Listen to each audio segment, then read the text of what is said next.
Baik Bapak Ibu, kita mulai sesi kajian pada pagi hari ini. Semoga Allah memberkahi kegiatan menuntut ilmu kita di waktu-waktu yang terbaik setelah sholat subuh.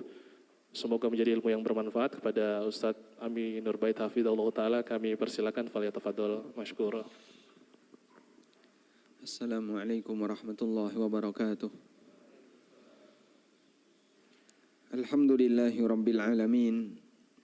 الذي هدانا لهذا وما كنا لنهتدي لولا أن هدانا الله لقد جاء رسل ربنا بالحق ونودوا أن تلكم الجنة أورثتموها بما كنتم تعملون وأشهد أن لا إله إلا الله وحده لا شريك له وأشهد أن محمدا عبده ورسوله صلى الله عليه وعلى آله وصحبه ومن تبع الهدى إلى يوم القيامة. Alhamdulillah, pagi ini kita bisa kembali melanjutkan sesi yang ketiga untuk daurah Mufcam ANB di kesempatan ini. Dan nampaknya masih cukup sepi, beberapa kursi belum terisi.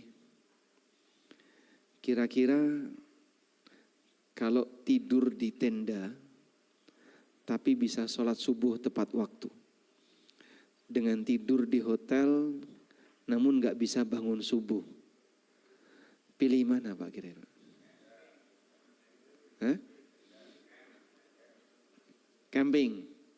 Camping tapi bisa sholat subuh.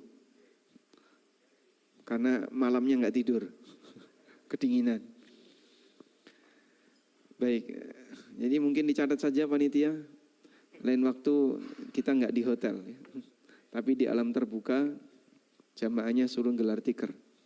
Kayak mabit di Musdalifah. Baik, kali ini sesuai dengan apa yang tertera dalam pengumuman, kita nanti lebih ke tanya jawab, tapi saya berikan sedikit pengantar agar menyiapkan para jamaah sekalian dan teman-teman. Barangkali ada yang mau mengirim pertanyaan atau masukan bagi kami semuanya. Jadi memang salah satu di antara kata kunci keberhasilan dalam belajar adalah bisa menyampaikan pertanyaan yang baik. Ibnu Abbas radhiyallahu anhuma sebagai manusia yang bergelar hibrul ummah wa turjumanul Quran, tintanya umat Islam dan penerjemah Al-Quran. Ketika ditanya oleh seseorang, bimadza tanalul ilma, bagaimana metode yang Anda gunakan untuk bisa mendapatkan ilmu yang banyak? Ibnu Abbas dikenal sebagai orang yang sangat kaya akan khazanah ilmu, sampai dikatakan oleh Atha bin Abi Rabah, ma ra'aitu majlisan akrama min majlisi Ibni Abbas. Belum pernah aku lihat majelis yang lebih mulia dibandingkan majelisnya Ibnu Abbas. Kana ahlul Quran yajtami'una alaih, wa ahlul fiqhi yajtami'una alaih, wa ahlul lugha yajtami'una alaih. Yang mau belajar Quran kumpul di majelisnya Ibnu Abbas. Yang mau belajar fikih kumpul di majelisnya Ibnu Abbas. Yang mau belajar bahasa kumpul di majelisnya Ibnu Abbas. Wa ahlul hadis yajtami'una alaih. Yang mau belajar hadis kumpul di situ. Yasdurunya min wadin wahid, dan mereka mengambil dari satu lembah yang sama. Sehingga yang mau belajar Quran tanyanya kepada Ibnu Abbas, yang mau belajar hadis tanya kepada Ibnu Abbas, yang mau belajar bahasa, mau belajar fikih, semuanya tanyanya kepada Ibnu Abbas. Mereka semuanya mengambil dari satu lembah yang sama. Nah, ketika Ibnu Abbas ditanya, bagaimana cara Anda bisa belajar tentang agama? Lalu kata Ibnu Abbas radhiyallahu anhuma, beliau mengatakan, bilisanin saul wa qalbin aqul wa bijasadin ghairi malul. Dengan lisan yang rajin bertanya, kemudian hati yang selalu banyak merenung, dan dengan badan yang tidak pernah bosan, tidak pernah merasa capek ketika belajar. Ternyata salah satu di antara kata kunci bahwasanya orang itu bisa belajar dengan baik adalah dia bisa menyampaikan pertanyaan yang tepat. Dan dulu para sahabat mereka sampai menyewa orang-orang Badui. Ngapain disewa? Untuk bertanya kepada Nabi SAW. Karena sahabat kalau tanya langsung kepada Rasulullah SAW mereka merasa segan, malu, gak berani. Sementara orang Badui yang mungkin dia orang pelosok pedesaan, sehingga kadang karakternya gerusa-gerusu, asal ketemu langsung bicara, maka dimanfaatkan oleh sebagian sahabat sampai dibayar. Kamu saya bayar sekian, tolong tanyakan ini kepada Nabi SAW. Dan jawaban itulah yang kemudian akan mereka jadikan sebagai pegangan. Sehingga melalui pertanyaan Badui, para sahabat bisa mendapatkan ilmu baru. Oleh karena itu, di antara cara untuk bisa mendapatkan ilmu adalah dengan bertanya. Baik, dan dulu guru kami menyarankan ya, jangan banyak bertanya, tapi cari sendiri. Nah, bagi mereka yang sudah bisa mencari referensi, mencari sendiri ini memang salah satu di antara cara yang paling baik untuk mengembangkan kemampuan pribadi. Sehingga walaupun ya, saya cukup lama berguru dengan beberapa ustadz di Jogja, termasuk di antaranya adalah Al-Ustadz Aris Munandar, tapi beliau memberikan prinsip, jangan banyak tanya, cari sendiri. Sehingga kalau saya punya masalah, sebelum saya bertanya, saya cari dulu, kalau nggak ketemu jawabannya, baru tanya kepada beliau. Itu metode yang kita gunakan untuk melatih mencari referensi sendiri. Baik, selanjutnya kita kembalikan kepada teman-teman sekalian, karena waktu kita terbatas. Anda punya waktu kurang lebih 40 menit lagi, karena kita akan berakhir di jam 5.45 sebagai persiapan Anda untuk menggunakan jeep ya, tur menggunakan jeep di sekitar Lawu. Baik demikian, wassalamualaikum ala nabiyina Muhammadin wa ala alihi wa sahbihi wasallam. Baik Ustaz, jazakumullah khairan. Kita buka kesempatan pertanyaan pertama untuk yang bertanya langsung dulu. Monggo, Bapak Ibu, sudah ada beberapa pertanyaan masuk di WhatsApp, tapi kesempatan yang pertama, mungkin ada yang ingin bertanya langsung. Mau nyari sendiri kayaknya, nggak jadi.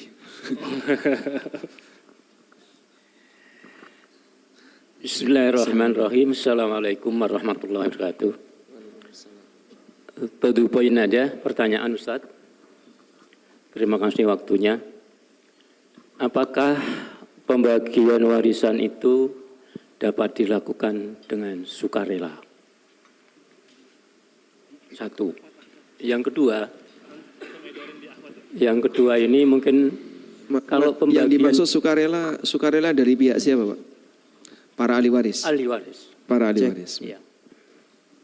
Yang kedua, cek. Contoh aja ini, minta solusinya. Apabila atau jika ada ahli waris, misalkan keluarga itu meninggal bapaknya, kemudian 3 orang, anaknya 4, 3 orang, dia tidak sependapat dengan pembagian 1 untuk laki-laki, 2 untuk laki-laki, perempuan untuk 1. Ini ada kasus anak keempat tadi yang 3 tidak ingin mengadakan pembagian secara Islam.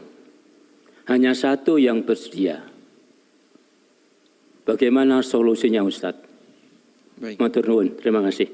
Assalamualaikum warahmatullahi wabarakatuh. Waalaikumsalam warahmatullahi wabarakatuh. Sebenarnya nanti kita mau bahas ini di materi pengantar tentang ilmu waris. Tapi karena sudah ditanyakan, maka materi itu kita ajukan di pagi ini. Bapak Ibu yang dimuliakan Allah Subhanahu wa taala. Silakan Bapak buka surat An-Nisa ayat 11, 12 sampai 14.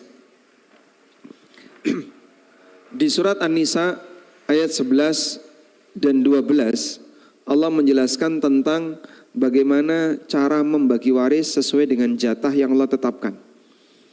Di ayat 11 Allah Ta'ala mengatakan, yusikumullahu fi auladikum lidzakari mithlu hadzil unthayain. Allah mewasiatkan kepada kalian untuk anak laki-laki mendapatkan jatah 2 kali dibandingkan anak perempuan. Lalu di situ ada rincian. Kalau anak perempuan sekian dapat jatah berapa, kemudian saudara dapat jatah berapa, dan seterusnya sampai akhir dari ayat. Lalu di ayat 12 Allah menjelaskan tentang pembagian warisan untuk suami dan istri. Berapa jatah suami ketika istrinya meninggal, berapa jatah istri ketika suaminya meninggal. Berikut juga saudara. Lalu di ayat 13 Allah menjelaskan janji. Bagi siapa yang mau memenuhi aturan itu sesuai dengan yang ada dalam Al-Quran. Allah mengatakan tilka hududullah. Pembagian seperti yang tertera di ayat 11 dan 12 itu adalah aturan Allah. Wa may yuti'illaha wa rasulah. Siapa yang taat kepada Allah dan Rasulnya, yudkhilhu jannatin, maka Allah akan masukkan dia ke dalam surga. Tajri min tahtihal anhar, yang mengalir sungai di bawahnya. Di ayat 14 Allah memberikan ancaman. Wa may ya'sillaha wa rasulah. Siapa yang durhaka kepada Allah dan Rasulnya, di mana dia bagi waris tidak sesuai dengan ketentuan di ayat 11 dan 12, wa yata'adda hududa, dan keluar dari aturan Allah, yudkhilhu naran, maka Allah akan masukkan dia ke dalam neraka. Jadi kira-kira setelah ada penjelasan di ayat 11-12, lalu di situ ada janji dan ancaman bahwa siapa yang mengikuti aturan ini dia akan dimasukkan surga. Siapa yang tidak sesuai dengan aturan ini dia akan diancam neraka. Berarti bagi waris ini bukan cuma urusan dunia, tapi ini nyambung di akhirat. Maka kalau sampai ada yang enggak ridho, tidak mau dibagi sesuai dengan aturan Islam, kita tanya kepada dia, agama kamu apa? Loh, saya Muslim. Lalu kenapa kamu tidak mau menerapkan aturan seperti yang disebutkan dalam Al-Quran? Loh, ini kan harta-harta bapak. Ya terserah kita. Betul, ini memang peninggalan bapakmu. Tapi kepemilikan di dunia dibatasi oleh aturan. Dan kau harus ikuti aturan itu. Kalau enggak, ya ingat, di sini ada ancaman, yudkhilhu naran khalidan fiha. Kok mengerikan sekali, urusan kayak gini aja kok sampai neraka. Demikianlah Al-Quran mengatakan. Sehingga konsekuensi dari iman kamu, bahwasanya ini adalah aturan Allah, seharusnya kau tunaikan. Bukan kau sepelekan, bahkan kau tinggalkan. Maka kalau ada orang yang sampai tidak bersedia dengan hukum Islam, ya ini berbahaya. Oleh karena itulah urusan warisan tidak hanya urusan dunia, tapi ini juga menyangkut keselamatan di akhirat. Ikuti saja pembagian yang ada. Masalah nanti yang mendapatkan jatah warisan tertentu dia ngasih kepada saudaranya yang lain, itu atas kerelaan pribadinya. Tapi ini sudah dibagi dulu sesuai dengan aturan Al-Quran. Bisa dipahami Pak ya? Jadi aturan ini baku, telah ditetapkan, jangan diubah. Ketika seseorang tidak bersedia untuk menggunakannya, ya akan ada ancaman yang akan dia dapatkan di hari kiamat.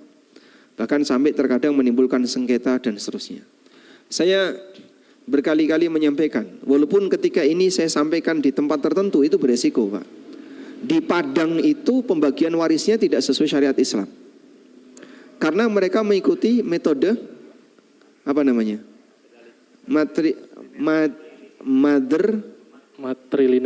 Matrilineal, sehingga hanya perempuan yang dapat jatah warisan, yang laki-laki nggak dapat. Terus gimana Pak? Ya ini bahaya kayak gini. Mungkin dia bisa menang dengan alasan itu budaya, tapi ini berbahaya. Dia bisa aman ketika di dunia, tapi ingat hidup tidak sekali.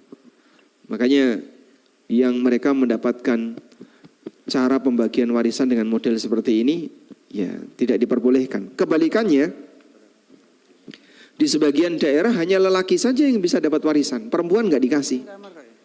Dan ini juga kedzaliman. Semua pembagian waris yang tidak sesuai dengan aturan yang Allah tetapkan adalah kedzaliman. Sebab Allah hanya menetapkan yang adil. Innallaha ya'muru bil adli wal ihsan. Allah perintahkan kalian untuk bersikap adil dan berbuat baik kepada sesama. Ada beberapa teman yang setelah mereka belajar Al-Quran, belajar agama dengan benar, mereka jadi ketakutan. Pak, ibu saya itu mendapatkan warisan total dari kakeknya. Sementara yang laki-laki nggak ada yang dikasih. Ibu saudara perempuan sendirian, anak perempuan sendirian. Saudara laki-lakinya misalnya 4. Total anaknya 5. Anak kakek ada 5. Ibu perempuan sendirian, 4 laki-laki semua, kena ibu semua. Yang paman-pamannya, Pak D-nya nggak ada yang dikasih. Dolim nggak kayak gitu, Pak? Tapi itu dipegangi. Makanya di tempat kita, di negara kita, ada 3 hukum yang memperebutkan aturan warisan. 3 hukum. Pertama, hukum adat. Yang kedua, hukum negara. Yang ketiga, hukum agama. Dan karena ada pluralisme hukum, maka orang mau bagi waris berdasarkan adat, pakai negara atau pakai agama, pemerintah tidak ikut campur. Artinya mereka punya kebebasan.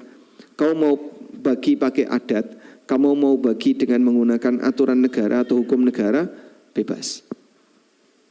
Dalam hal ini pemerintah tidak ikut campur. Sebagaimana ketika orang mau bagi waris pakai aturan agama, tidak masuk kategori kriminal. Karena di negara ini tidak ada undang-undang waris. Sehingga memberi kesempatan bagi masyarakat, silakan kalian bagi waris sesuai dengan apa yang kalian yakini. Oleh karena itu, pilihannya kembali kepada masing-masing.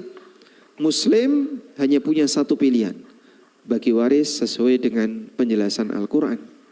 Karena kalau tidak, kita tadi ya sudah membaca bagaimana ancaman dan janji yang diberikan oleh Allah Subhanahu wa taala berkaitan dengan masalah pembagian warisan. Begitu, Bapak. Baik, alhamdulillah. Ada yang mau ditambahkan? Tidak ada? Sukarela setelah dibagi sesuai aturan agama.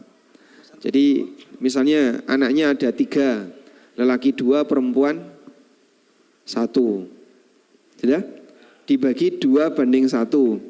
Selesai dibagi seperti itu, anak laki-laki secara sukarela ngasih ke anak perempuan, boleh. Tapi dibagi dulu sesuai dengan aturan, dijelaskan jatahnya berapa, kemudian dia boleh ngasihkan kepada saudaranya. Wallahu a'lam. Baik. Baik, cukup. Kita lanjut ke pertanyaan yang masuk melalui WhatsApp. Izin saya bacakan tanpa membacakan identitasnya. Assalamualaikum Ustadz, mau tanya, saya sebagai anak laki-laki, bagaimana jika sudah punya keluarga, anak istri, sedangkan orang tua saya selalu meminta uang kepada saya karena sangat banyaknya hutang. Sedangkan saya sudah beberapa kali kasih tapi tetap kurang. Beliau selalu minta, padahal saya sendiri juga punya kebutuhan dan uang saya terbatas.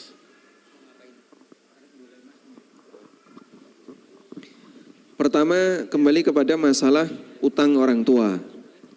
Apakah anak wajib menanggung utang orang tua? Dalam hal ini, ulama memberikan rincian berikut. Ya. Utang, ortu, dan anak.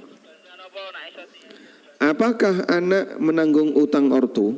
Dan apakah ortu menanggung utang anak? Dalam hal ini, ada rincian. Utang yang ditimbulkan. Utang yang ditimbulkan karena kewajiban nafkah.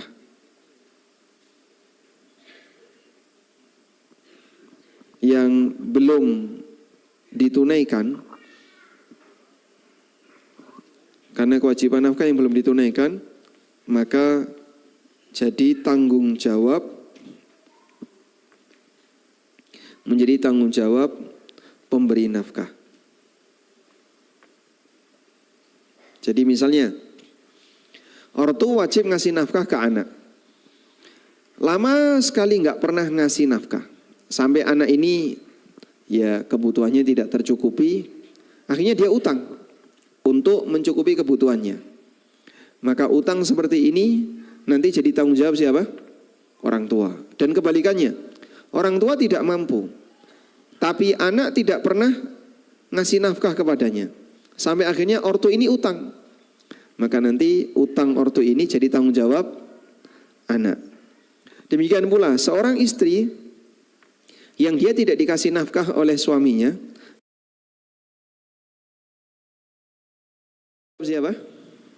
Suami. Kenapa tanggung jawab? Jadi utangnya istri disebabkan kewajiban suami yang tertunda. Sebaliknya, utang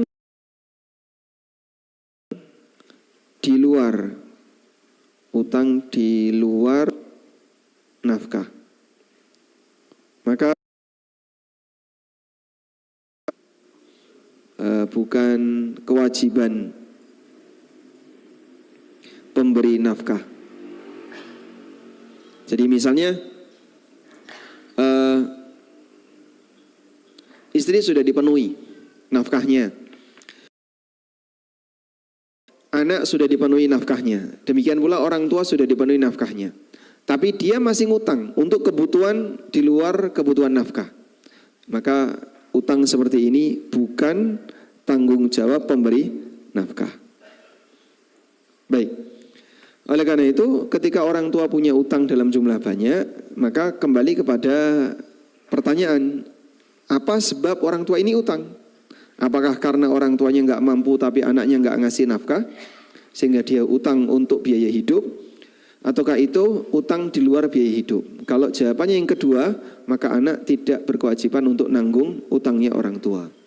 Tapi kalau anak secara sukarela memberikan hartanya kepada orang tuanya, hukumnya diperbolehkan dan itu bagian dari kebaktian anak kepada orang tua. Walaupun sifatnya yang kedua ini tidak wajib. Wallahu a'lam. Jazakumullah khairan Ustaz. Berikutnya kita berikan kesempatan untuk yang bertanya langsung. Mungkin dari sisi akhwat dulu, bergantian. Mas Joko minta tolong bisa dibantu. Kesempatan bertanya langsung bisa dimanfaatkan Bapak Ibu, karena pertanyaan yang masuk melalui WhatsApp sudah belasan. Jadi mungkin bisa ditanyakan langsung, bisa dimanfaatkan kesempatan bertanya melalui mikrofon. Ada Mas Joko? Kalau tidak ada, tidak ada. Baik, silakan dibacakan. Oh, Bapak. Bapak. Di belakang ada berapa mikrofon? Satu, yang satunya tadi mana? Di sini tidak ada ya. Baik.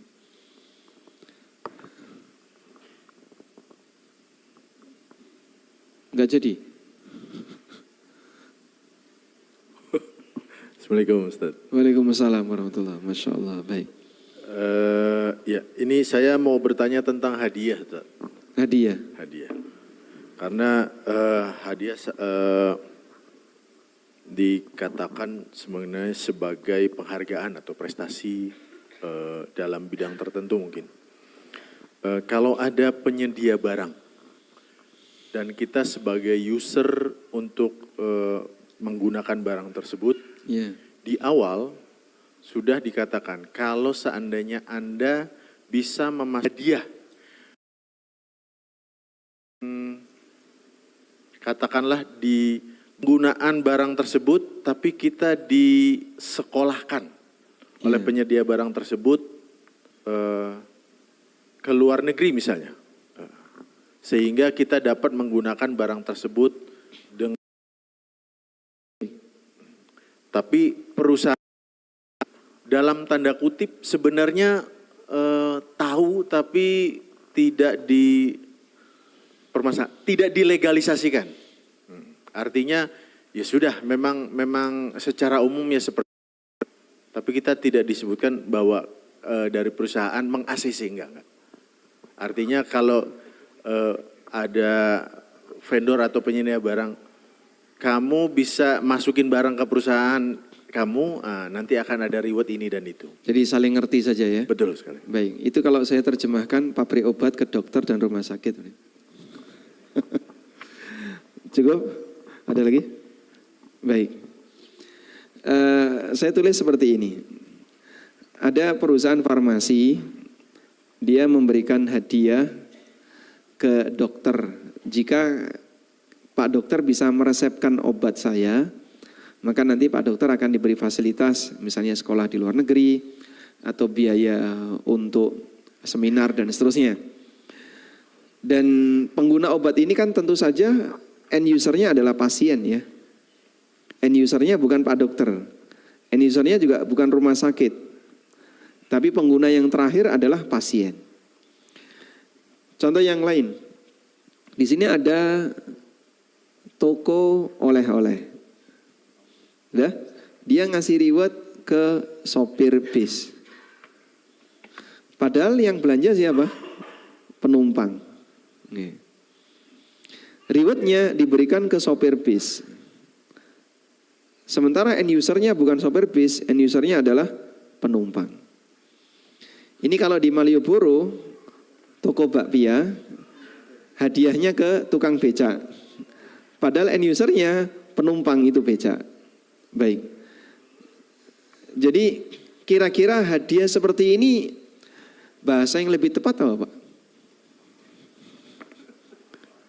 Bahasa yang lebih tepat apa Pak?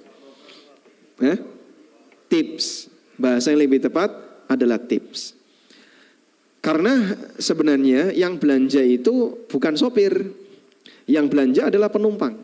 Cuman sopir ini yang mengendalikan. Penumpang nggak ada pilihan. Saya sebenarnya pengen bakpia 67. Tapi mampirnya di bakpia 65. Karena sopir sudah ada perjanjian dengan bakpia 65. Pokoknya nanti kamu punya penumpang berapapun bawa ke sini. Sehingga mau tidak mau kan dia belanja di situ. Nggak mungkin kemudian penumpangnya saya mau ke sana. Jauh sekali. Nggak mungkin dia jalan kaki ke sana. Tukang becak juga sama. Tukang becak ketika mengantarkan penumpang, dia diantarkan ke toko tertentu.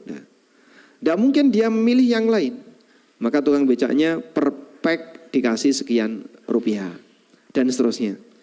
Maka sebenarnya hadiah di sini lebih tepatnya disebut apa? Tips. Ini sama dengan tips. Sudah?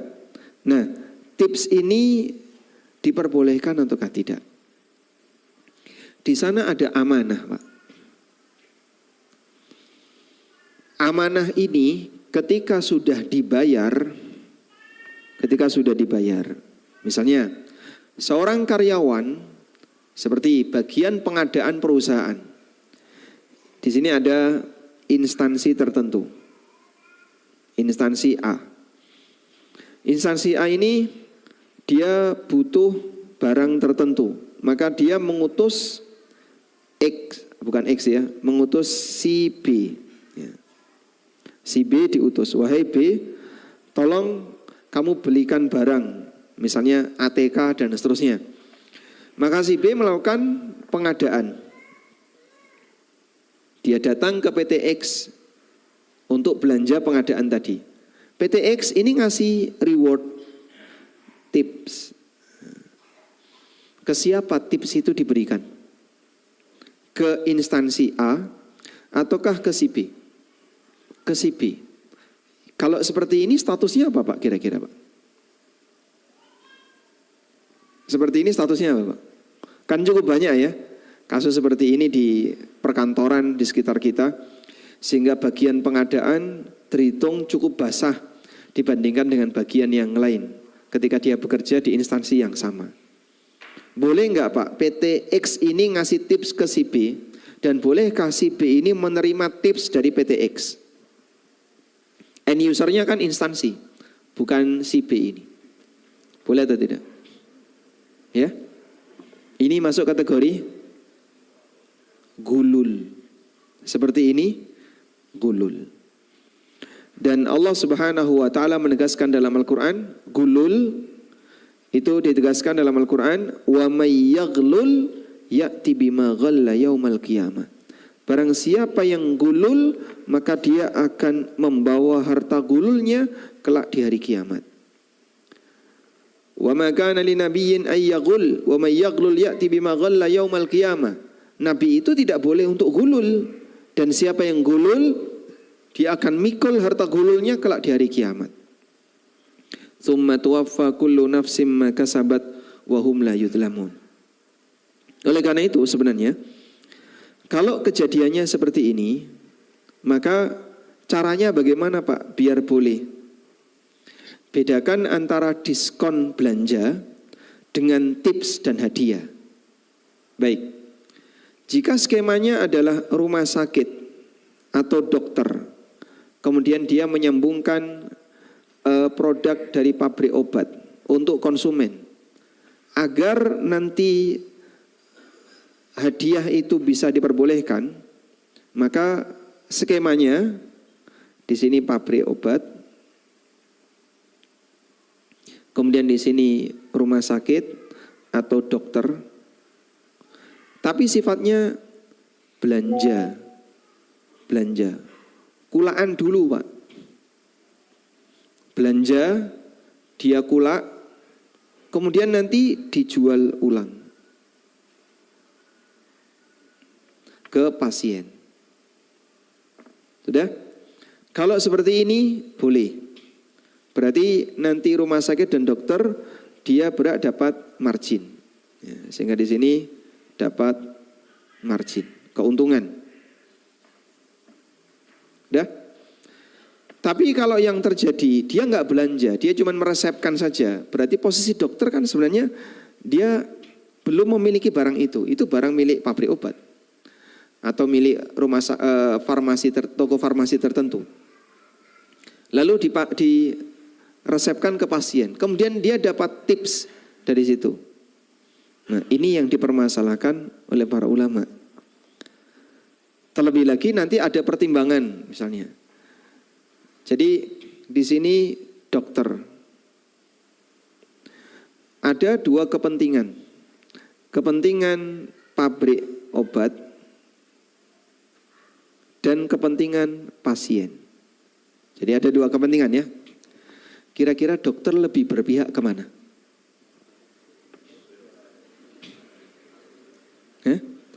Kira-kira dokter lebih berpihak kemana?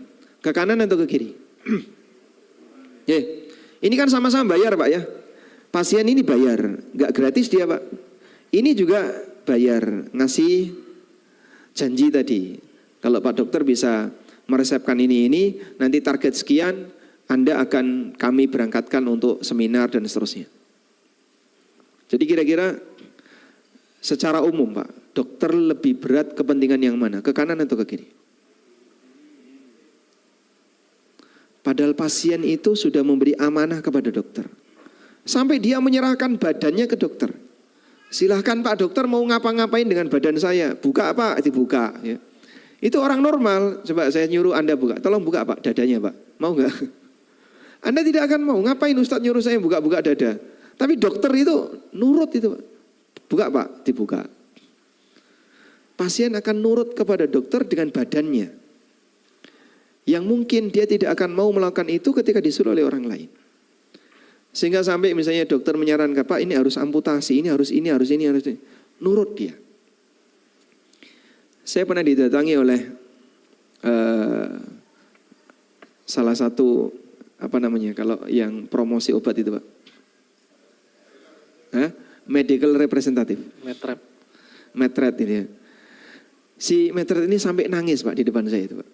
Karena dia cerita pengalaman yang menurut dia, bagi saya itu dosa besar.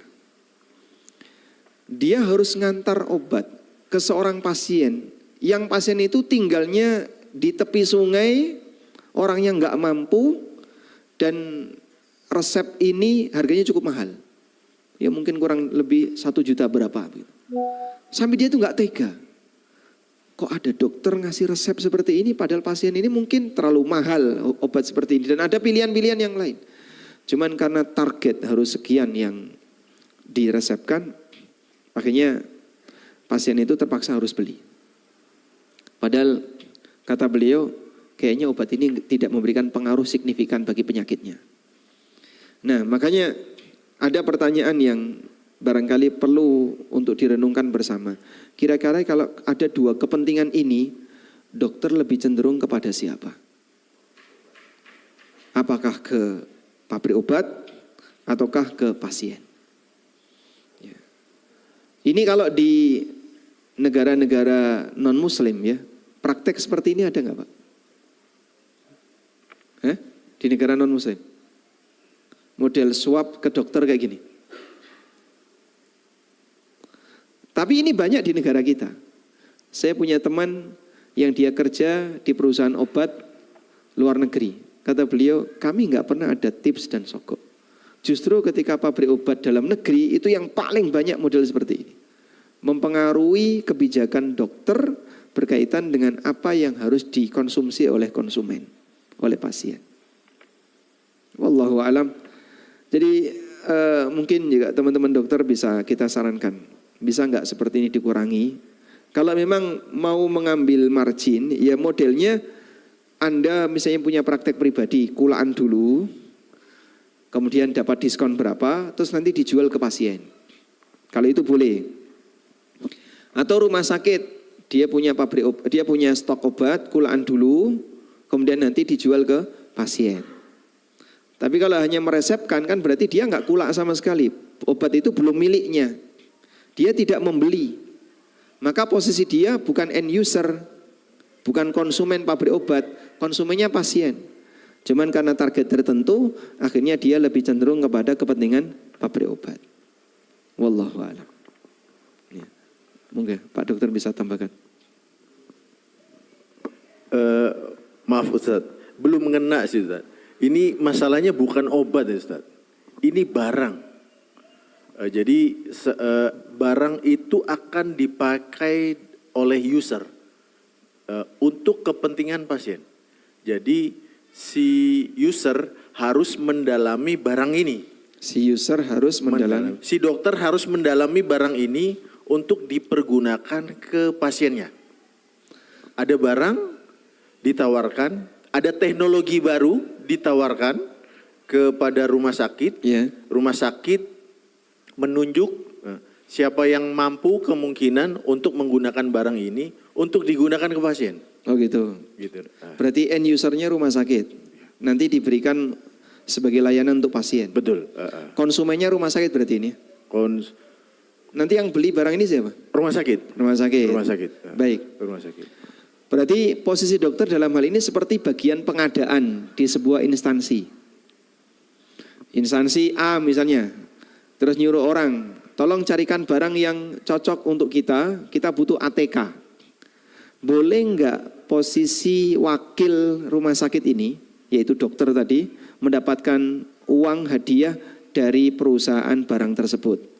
Boleh dengan syarat, satu, pihak rumah sakit mengizinkan. Sehingga ini sebenarnya adalah haknya pihak rumah sakit. Tapi kalau pihak rumah sakit mengizinkan, silahkan. Nah masalahnya kalau ini adalah rumah sakit milik pemerintah, berarti izin itu diatur di peraturan. Bukan hanya sebatas saling diem. Ya. Karena kalau ini rumah sakit pemerintah kan berarti harus terukur Pak ya. Beda dengan rumah sakit swasta. Kalau rumah sakit swasta ya cukup izin dari pemilik, owner atau yang mewakili owner, selesai. Tapi kalau rumah sakit pemerintah ya berarti ini harus ada aturan yang tertera. Contoh sederhana misalnya, Kementerian A kemudian menunjuk salah satu pegawai untuk melakukan pengadaan. Lalu toko yang ditunjuk sebagai vendor bagian pengadaan itu ngasih hadiah kepada bagian pengadaan. Itu kalau secara undang-undang di KPK boleh atau tidak? Ini masuk gratifikasi kan? Iya, masuk gratifikasi Pak ya? Nah, sehingga kalau itu masuk gratifikasi, ada nggak gratifikasi yang ditoleransi? Misalnya secara peraturan di KPK, ini boleh Pak, tapi minimal atau batas maksimal nilai hadiahnya sekian.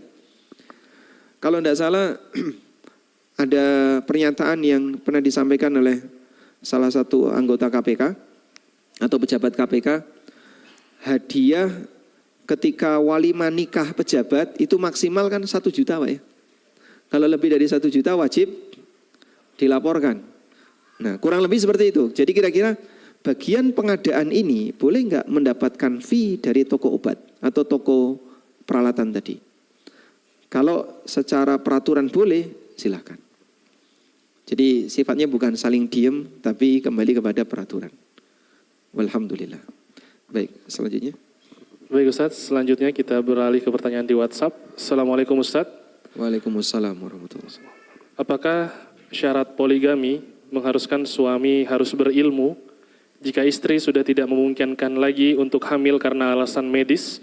Apakah harus legowo jika suami poligami karena alasan keturunan? Syukran Ustaz. Saya harus menjawab berpihak kepada siapa? Suami, baik. Baik, saya setting diri saya menjawab berpihak kepada suami. Nah, bukan syarat poligami harus izin kepada istri. Itu dengan ijma ulama. Karena tidak ada ketentuan dalam poligami, dalam fikih menikah, seorang suami harus izin kepada istrinya. Apapun alasannya. Baik karena alasan masalah keturunan, karena alasan masalah penyakit, atau yang lainnya. Istrinya normal, bisa melahirkan misalnya. Tidak ada penyakit, tidak ada masalah apapun. Suami poligami, boleh atau tidak? Boleh. Dan bukan syarat harus izin. Kemudian yang kedua, jika yang dimaksud berilmu di sini adalah berilmu dalam arti paham tentang aturan poligami. Misalnya dia ngerti bagaimana aturan adil dalam membagi giliran. Dia mengerti tentang aturan memberi nafkah, dia ngerti tentang aturan masalah perhatian dan seterusnya. Cukup ilmu di bagian ini berarti sang suami dikatakan sudah berilmu. Walaupun mungkin dia tidak paham tentang bagaimana detail ikhtilaf ulama tentang masalah fikih ibadah dan seterusnya. Dalam arti dia bukan tokoh agama, tidak masalah. Yang penting dia punya ilmu tentang fikih keluarga yang sudah berpoligami. Sampai pada titik itu ya. Baik, sekarang saya setting diri saya sebagai istri. Jawaban yang berpihak bagi wanita. Ya. Kebahagiaan itu tidak harus dalam bentuk Anda punya pasangan lebih dari satu. Ketika Anda bisa merasa bahagia bersama dengan pasangan hidup Anda, walaupun tidak punya keturunan, tapi Anda bisa merasa bahagia dengan istri satu, belum tentu Anda akan bisa mendapatkan kebahagiaan ketika Anda tambah istri. Bisa jadi masalah bermula ketika suami ini memiliki istri lebih dari satu. Maka waspadalah. Cukup nggak kayak gini? Insya Allah. Wallahu a'lam. Pertanyaan berikut Ustaz. Assalamualaikum Ustaz. Mohon izin bertanya apa yang harus dilakukan jika memiliki ortu dengan akhlak yang kurang baik. Tidak bisa dijadikan teladan karena perilaku sifat karakter yang tidak mencerminkan akhlak muslim. Sering berlisan tajam dan mudah sekali menuding anaknya durhaka. Sering memutus silaturahmi bahkan dengan anak yang dirasa tidak sependapat dengan beliau. Kalau ortu tidak bisa dijadikan teladan ya jangan jadikan teladan ya. Sehingga jangan ditiru akhlak buruk beliau. Walaupun anak tetap berkewajiban untuk berbakti dan bersikap baik kepada ortu. Allah berpesan yang disampaikan dalam nasihat Luqman. Dan itu diabadikan. Luqman itu nabi atau bukan, Pak? Bukan. Pendapat yang benar, Luqman bukan seorang nabi. Beliau manusia bijaksana dan sampai nasihat beliau diabadikan oleh Allah dalam Al-Quran. Dan tusyrika bi ma laysa laka bihi ilm fala tuti'u fid dunya ma'rufa. Kalau kedua orang tua yang kau tidak punya ilmunya, coba kita lihat dalam Al-Quran. Kalimatnya antusyrika bi ma laysa laka bihi ilm wa kalau mereka memaksamu untuk berbuat syirik, ma laisa laka bi ilm, yang kau tidak punya ilmunya.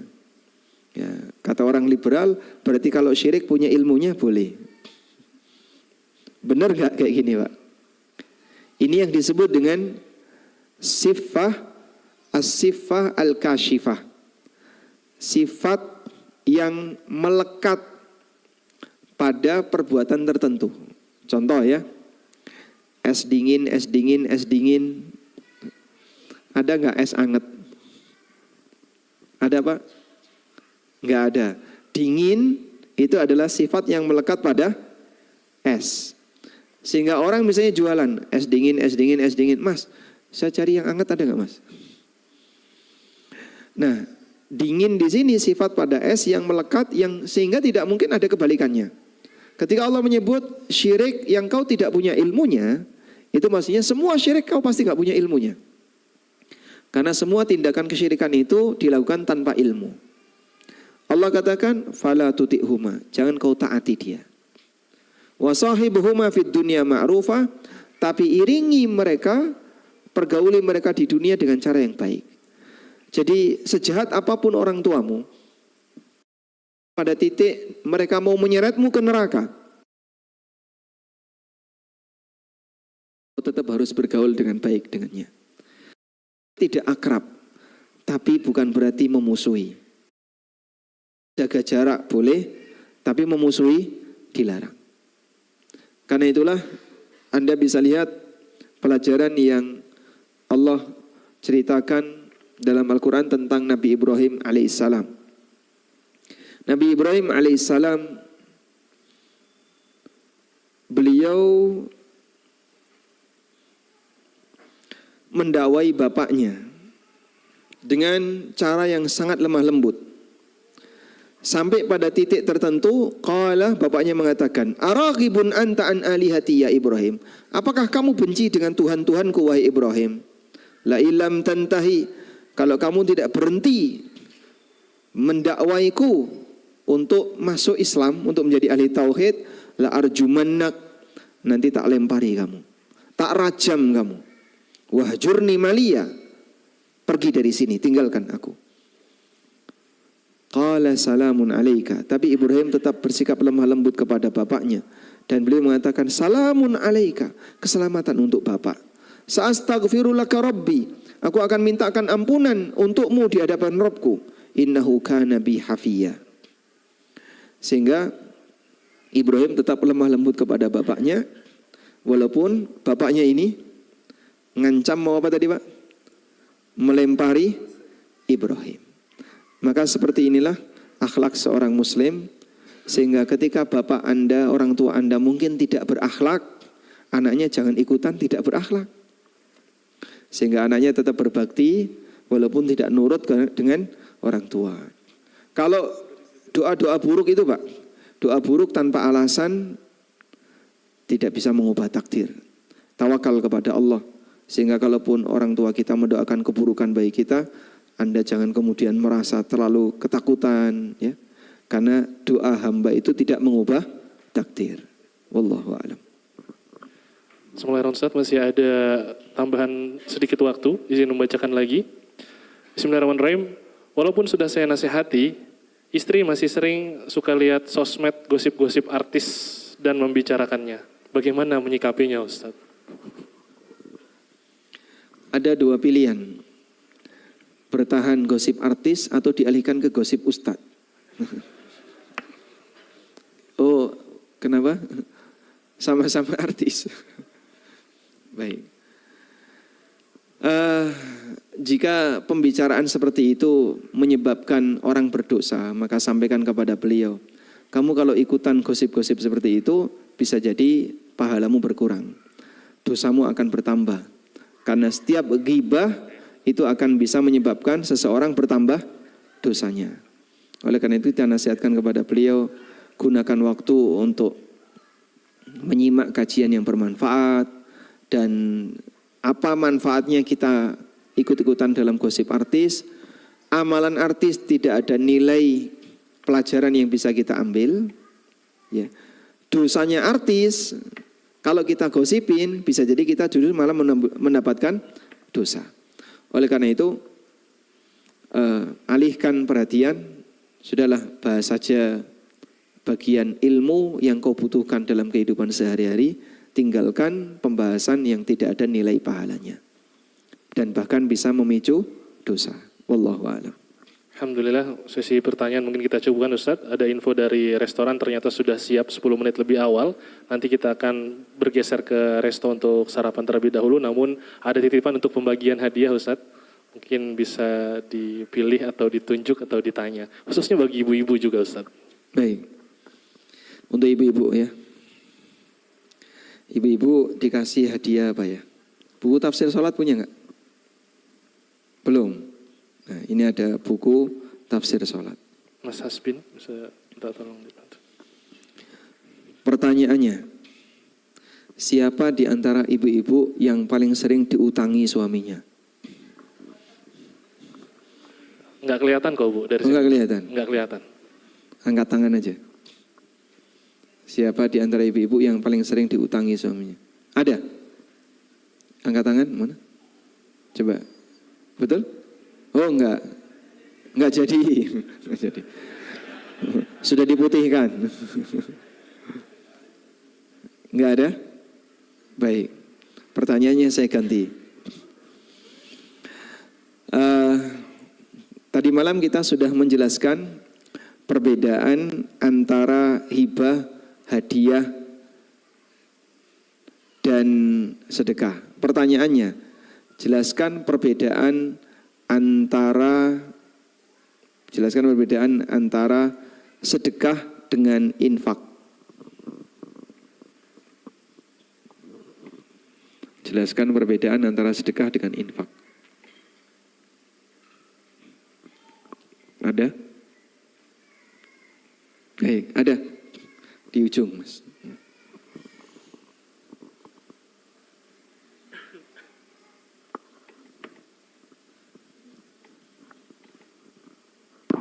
Assalamualaikum warahmatullahi wabarakatuh. Waalaikumsalam warahmatullahi wabarakatuh. Infak artinya belum tentu terpuji. Infak belum tentu terpuji. Karena ada yang sifatnya buruk, ada yang sifatnya baik. Baik. Tapi kalau untuk sodako itu terpuji karena dia itu sesuai dengan keyakinan.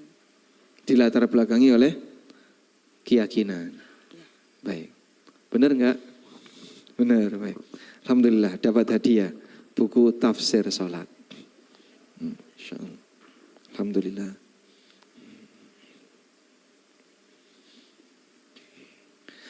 Barangkali kalau ibu sudah beli buku itu, nanti boleh dihadiahkan kembali ke panitia ya. Selanjutnya, buku umur kedua. Ada yang belum punya?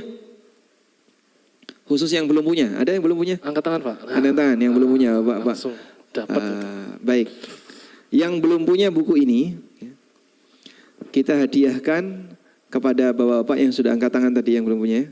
Siapa yang sanggup menghatamkannya sebelum daurah selesai? Nanti tipis tuh ini. Ada? Oh enggak sanggup? Oh sanggup Mas? Masya Allah sanggup. Masya Allah. Alhamdulillah.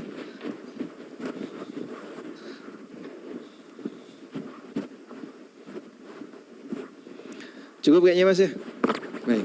Mungkin itu dulu yang bisa kita bahas. Semoga apa yang kita sampaikan di kesempatan ini bermanfaat. Allahumma anfa'na bima 'allamtana wa 'allimna ma yanfa'una warzuqna ilma. Wa sallallahu ala nabiyyina Muhammadin wa ala alihi wa sahbihi wa sallam wa akhiru da'wana anil